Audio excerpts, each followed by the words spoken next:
Reka nongere mbasuze mbifuriza ibihe byiza mwebwe mukunda neza Media TV. Ubwo twizere ko mwamaze gukora subscribe kugira ngo amakuru yacu rwose ajye bageraho 5 kuri 5 cyangwa se mu buryo bworoshye bwihuse. Amakuru amaze kutugeraho aravuga ko witwa Jean-Luc Habyarimana, uyu nguyu no umuhungu wahoze ari perezida w'u Rwanda Juvenal Habyarimana, muzi ko amaze iminsi avugwaho gukora ingendo za hato na hato, izakorera i Bujumbura, izakorera muri Kivu y'Amajyepfo mu Burasirazuba bwa Repubulika ya Demokarasi ya Kongo, izakorera i Kinshasa, zigamije kubonana n'abo bahuje gahunda cyangwa se umugambi urimo kurwanya M23 ariko no gutera u Rwanda. Ubu rero amakuru amaze kutugeraho kano kanya yizewe nuko yamaze kubona n'ubuyobozi bwa FDLR. Bahuriye he, biteye bite, byose turaje tubwire ko muri aya makuru. Turaza kugaruka ku yandi makuru kandi twirwaneho yagize gutya itangaza ibitero karundura kuri FARDC. Mu gihe nubwo bimeze bityo, ahubwo ibice bigenzurwa na M23 byagabwe ibitero bikomeye cyane, ariko yabisuje inyuma mu buryo bukomeye cyane, nabi cyane. Abasirikare barimo abarundi, barimo wazalendo basubiye inyuma, batareba inyuma n'imbere, kibono mpamaguru rwose barwana kinyuma, ndetse benshi basiga umutwe. Ndaza kukubwira uko ibintu byifashe, hanyuma nza kukubwira ku nkuru iri kuvugwa ku by'urumogi muri RDF cyangwa se mu gisirikare cy'u Rwanda, uko General Nkubito abivugaho. Akaba ari umuyobozi muri RDF mu burengerazuba bw'u Rwanda. Yavuze ku birebana rero n'ibiyobyabwenge uko ibintu bigomba kuba bimeze. Ubwo turaza kurebera hamwe ibigendanye n'amagambo yatangaje, hanyuma tuze kugaruka ku yandi makuru. Ambasaderi Olivier Nduhungira, akaba minisitiri w'ububanyi n'amahanga w'u Rwanda n'ubutwererane, yatangaje amagambo akomeye anyomoza ibiro bya Perezida Felix Antoine Tshisekedi Tshilombo. Yamunyomoje kuki? Byose nibyo tugiye kurebera hamwe, turebe uko ibintu byifashe n'andi makuru ari kuvugwa muri politiki yo muri aka karere. Mwebwe gusa ntimuze kujya kure kugira ngo twumve uko ibintu byifashe. Nitwa Isaac Neza, reka mbahe ikaze. Reka duhere kuri aya makuru avugwa ku Rwanda. Ni umuyobozi wa diviziyo ya 3 y'ingabo z'u Rwanda ikorera mu ntara y'Iburengerazuba, General Major Eugene Nkubito, yasabye urubyiruko rwifuza gutanga umusanzu mu gusigasira ibyo u Rwanda rwagezeho ndetse no kubyongera, hamwe no kwirinda kunywa urumogi no guta ishuri. Ibi yabikomojeho ubwo yaganirizaga urubyiruko rwo mu ntara y'Iburengerazuba rwibumbiye mu rugaga rw'urubyiruko rushamikiye ku muryango wa FPR Inkotanyi, ku nsanganyamatsiko igira iti uruhare rw'urubyiruko mu gusigasira ibyagezweho no kubyongera. Major General Nkubito yagaragaje ko impamvu uyu munsi u Rwanda ruriho ari uko hari ababiharaniye barimo abami n'ingabo zabo baguye u Rwanda n'inkotanyi zabohoye igihugu zikagikura mu maboko y'ubutegetsi bubi bwavanguraga abaturage, zigashyiraho ubuyobozi buri wese yibonamo. Ati igihugu rero twaragisanze, ubwo muzi ikintu dusabwa ni ukukirinda no kugiteza imbere. Major General Nkubito yavuze ko habagomba kuba kurinda igihugu no guteza imbere igihugu biri mu maboko y'urubyiruko, arusaba gukurikiza indangagaciro na kirazira by'umuco nyarwanda, by'umwihariko birinda cyane cyane kunywa urumogi. Ati ntidushobora kujyana umuntu muri RDF anywa urumogi. Iyo tugize ibyago tukagutwara urumogi, buriya ngo iyo umaze ibyumweru nka 2 utarunywa ngo ntabwo ruboneka mu maraso. Wagerayo uti nagezemo ukongera ukagafata, iyo tugufashe biba birangiye aho. Abasirikare bacu mubona ntabwo banywa urumogi, ni kirazira. Igihugu kigomba kurindwa kandi kikarindwa n'abantu bumva neza, ntabwo ari abantu bagenda bagwirirana bikubita hasi barasa abo barinze. N'abantu basukuye barezwe neza. Major General Nkubito yabwiye abasore n'inkumi ko umuntu wifuza kuba umusirikare wa RDF mu byo akwiye kwirinda harimo guta ishuri, kuko mu guhitamo abazaba abasirikare harebwa no kuba umuntu yarize cyangwa se harebwa amashuri bitewe n'imyitozo azahabwa. Ngibyo byatangajwe na Major General Nkubito. Reka tujye mu yandi makuru kigiye mu burasirazuba bwa Repubulika Demokarasi ya Kongo. Mbere yuko nkubwira ibya Jean-Luc Habyarimana n'ibya FDLR muri rusange n'umugambi wabo, ndetse harimo n'u Burundi na FARDC cyangwa se Repubulika Demokarasi ya Kongo, reka tubanze turebe iby'imirwano ikomeye cyane iri kuvugwa mu masa muri Minembwe. Ni ukuvuga ngo kuva ku isaha ya 2 za mu gitondo, ingabo z'igisirikare cya leta ya Kongo bagabye ibitero bikomeye cyane mu bice n'ubundi by'iminembwe. Ibyo bitero rero bikaba n'ubundi byongeye kugabwa mu bice bigenzurwa na M23 ndetse na Twirwaneho. Ibyo bitero bikaba byongeye kwibasira uduce n'ubundi twibasiwe ku munsi w'ejo, ariho Karongi, Gakenke, Bidegu, Rugezi. Aho ngaho ndakugira ngo hongeye gutwirwa n'indege zitagira pilote zo Rwanda rw'igisirikare cya leta ya Kongo FARDC. Ariko mu masaha ya saa sita ingabo za M23 na Twirwaneho basubijeyo coalition nabi cyane ku buryo amakuru avuga ko abasirikare babarirwa muri 7 b'ofisiye muri izi ngabo cyangwa se muri iyo coalition bahasize umutwe nk'uko amakuru atugeraho abivuga. Abo ngabo birumvikana neza ko harimo abo muri Wazalendo, abo muri FDLR, abo muri FARDC ndetse na FDNM cyangwa se igisirikare cy'u Burundi kinakomeje gutakaza abasirikare benshi cyane, ku buryo bikomeje no guteza imvururu muri politiki yo mu Burundi hagati mu ishyaka CNDD-FDD ku butegetsi ndetse n'abarirwanya cyangwa se abarwanya ubutegetsi buriho. Bavuga ko ibintu Perezida Neva akomeje gukora yohereza ingabo muri Repubulika Demokarasi ya Kongo kuko n'ubu ngubu ziracyajyayo, haherutse koherezwayo noneho imbonerakure. Avuga ati abana b'u Burundi bakomeje kugenda bahashirira nyamara ku mpamvu zitumvikana zo kohereza ingabo hariya. Rero biravuga ko mu bahaguye benshi harimo n'ubundi Abarundi ndetse na Wazalendo.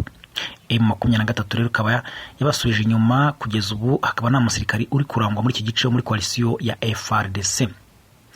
Mu itangazo rero ryashyizwe hagaragara na M23 riravuga ko ibitero bikomeye bya gisirikare byemeza ko ubutegetsi bwa Kinshasa bagamije gusiba Minembwe ku ikarita no kurimbura abaturage bayo, bukaba bwizeye ko ubuzakingirwa ikibaba n'ibihugu bimwe na bimwe bigize umuryango mpuzamahanga.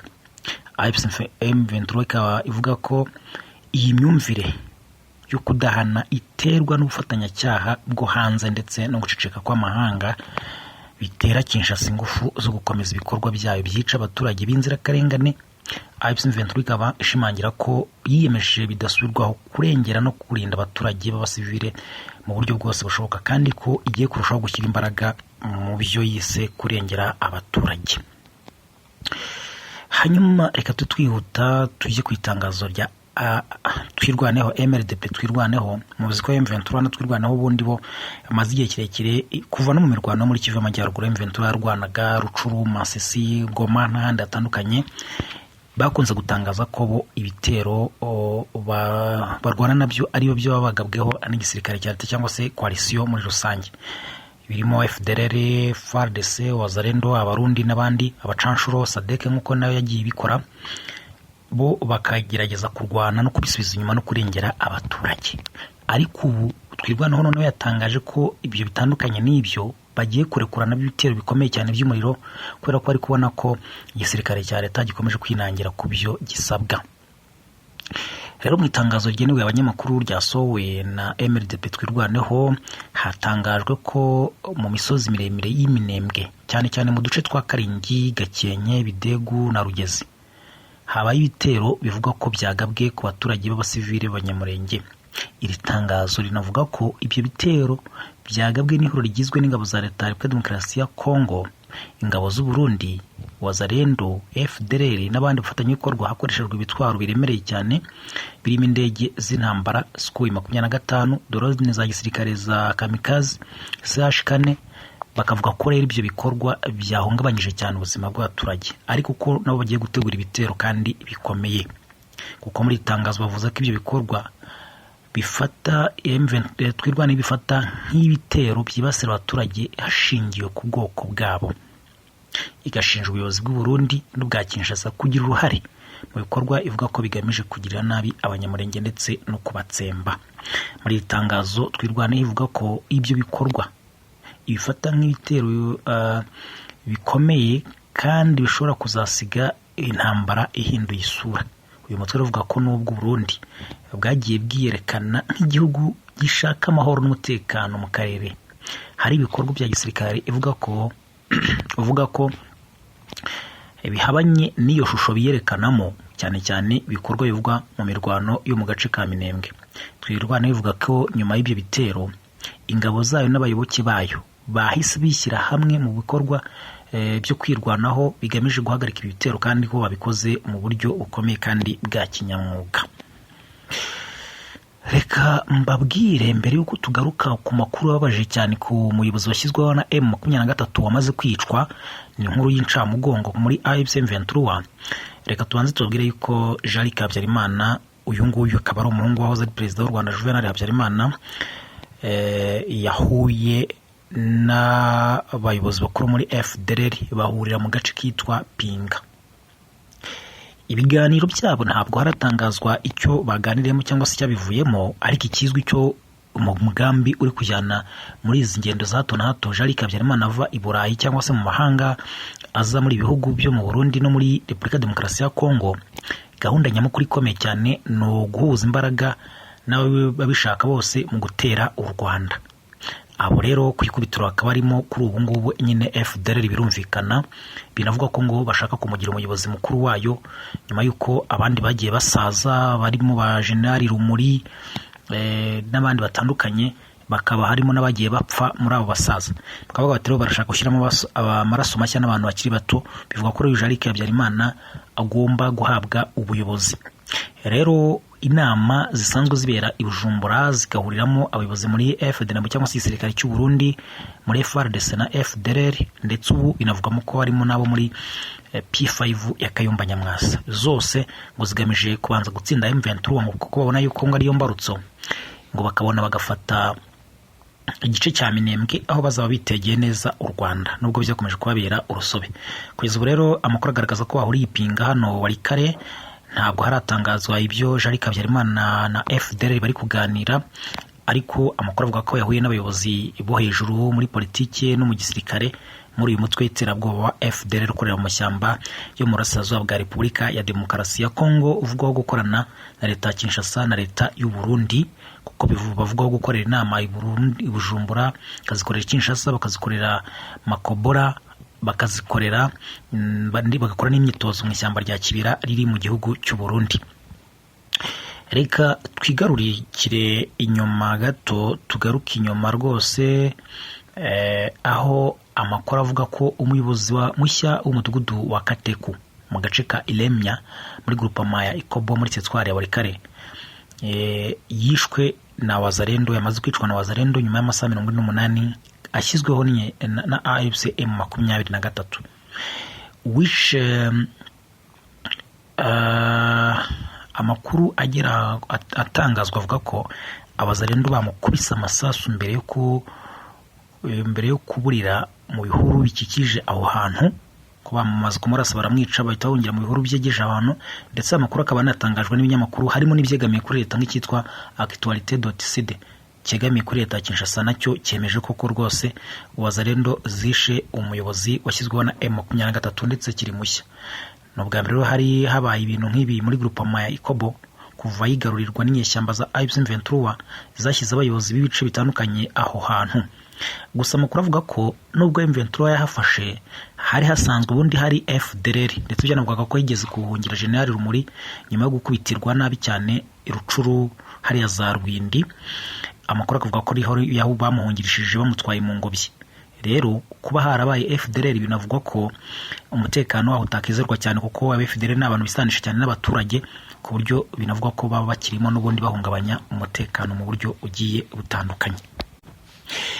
Muyandi makuru reka mbabwire yuko Minisitiri w'Ububanyi n'Amahanga w'u Rwanda Ambasaderi Olivier Nduhungirehe yanyomoje amakuru yatangajwe n'ibiro bya Perezida wa Repubulika ya Demokarasi ya Kongo. Ibiro bya Perezida Tshisekedi byavugaga ko Perezida Tshisekedi yitabira ibiganiro byabereye mu nama y'Africa Forward Summit iheruka kubera i Nairobi muri Kenya. Mu butumwa bwashyizwe ku rubuga rwa X bwahoze ari Twitter, bwashyizweho na Fala Mwamba Kayumba ukuriye itumanaho muri Presidence ya Repubulika ya Demokarasi ya Kongo. We yavuze ko igihugu cye cyitabiriye ibiganiro byabereye muri iyi nama yahuje abayobozi batandukanye bo muri Afurika n'Ubufaransa ku nsanganyamatsiko yerekeye ubufatanye mu guhanga udushya no guteza imbere ubukungu. Mwamba yavuze ko ku itariki 12 z'ukwezi kwa gatanu 2026 aribwo Tshisekedi yitabiriye ibyo biganiro ndetse asaba kubahiriza amahame yo gukorana kw'ibihugu mu gukemura ibibazo bitandukanye, kwamagana igitero cy'u Rwanda ndetse no guharanira impinduka mu mikorere y'akanama Karoni gashinzwe amahoro ku isi. Nduhungire rero abinyuje ku rubuga rwa X rwahoze ari Twitter yavuze ko ibyatangajwe n'uriya mugore ari ibinyoma bibi byambaye ubusa, kuko Repubulika ya Demokarasi ya Kongo itigeze yitabira ibiganiro nyirizina byabereye i Nairobi muri Kenya. Yasobanuye ko Africa Forward Summit yari igizwe n'ibiganiro bitatu bikomeye byari biyobowe na Perezida wa Kenya William Ruto na Perezida w'Ubufaransa Emmanuel Macron.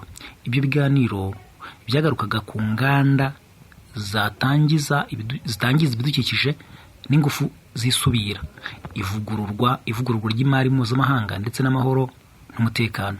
Nduhungire rero akaba yavuze ko abayobozi b'ibihugu n'abahagarariye za guverinoma bagiye batanga ibitekerezo muri ayo masomo, ariko ko intebe ya Repubulika ya Demokarasi ya Kongo yagumye aho nta muntu yicayeho muri buri kiganiro cyose cyabaye. Nta muyobozi wigeze yicaraho rwose nk'uko bo babitangaza. Ati kubera iyo mpamvu Kinshasa ntigeze isaba ikintu icyo ari cyo cyose cyangwa ngo ishinje u Rwanda muri iyo nama, ahubwo perezida wayo yagaragaye gusa mu muhango wo gusoza bisanzwe biraho. Umukuru wa diplomasi y'u Rwanda akaba yavuze ko ubutumwa bwa Perezidanse ya Repubulika ya Demokarasi ya Kongo bugamije gusa gukora propaganda no gutanga isura y'uko Kinshasa yagize uruhare mu rukomeye muri iyi nama, nyamara bitarabayeho. Ibyo ni byatangajwe na Ambasaderi Olivier Nduhungire, Minisitiri w'Ububanyi n'Amahanga w'u Rwanda. Reka mbashimire cyane mwebwe mukunda neza Media TV, mukore subscribe, mukande like, mukande share, ubundi amakuru akomeze kugenda bageraho neza cyane.